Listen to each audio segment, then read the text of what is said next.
Kimberly. I hope you're doing well. Today we are going to be doing a fun activity called bowling.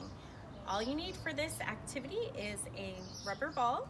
It can be a smaller size like this or larger, and liter bottles right over here. I have 10-liter bottles, and then I form them in a triangle just like real bowling.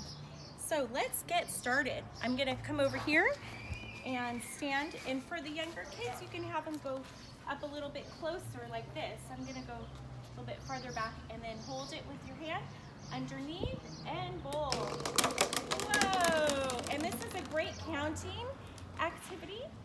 We say, okay, how many pins got knocked over? Let's count.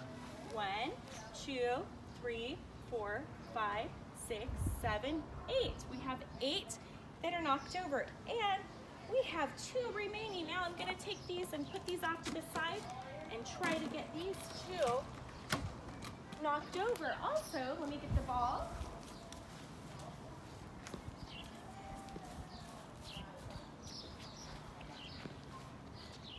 And ready, set, go. Oh, and I missed. It's okay. We can try again. Even Miss Kimberly misses. I hope you guys have fun doing this activity, and we'll see you soon. Bye, friends.